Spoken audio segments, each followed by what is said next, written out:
আসসালামু আলাইকুম। এই আমার ভাই যার থেকে 100 টাকা আমার ভাই থেকে চেয়ে নিচ্ছিলাম, এরপরে যে মনে ভূত হয় ভালোবাসা আসে তাইলে দিয়ে না তো দিয়ে না, এটাও বলে দিলাম। প্লিজ আনবক্সিং করেন বস। শোনেন, আমরা ফেস্টিভ্যাল উপলক্ষে এমনিতেই প্রাইস কমাই দিছি, এরপরও যদি ডিসকাউন্ট করি না দোকানদার বাঁচতে পারবে না। আপনি একটা ব্যবসা করেন নিশ্চয়ই, বা কিছু একটা করেন, আপনি কষ্ট বুঝবেন।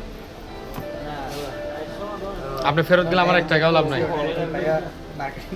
100 আপনি বার্গেনিং, আমাদের বার্গেনিং প্রাইস নাই। সন্ধ্যাবেলা ফার্স্ট কাস্টমার যে সেজন্য দিয়ে দিচ্ছে। আমি বরাবরই দিব, ঠিক আছে ভাইয়া?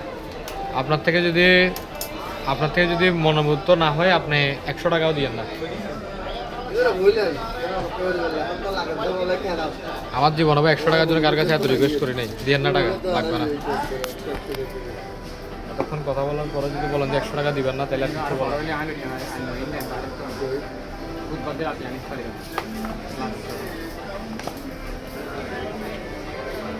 মালটা মার্কেট ছড়, আপনাকে দেখাইতে পারবো না।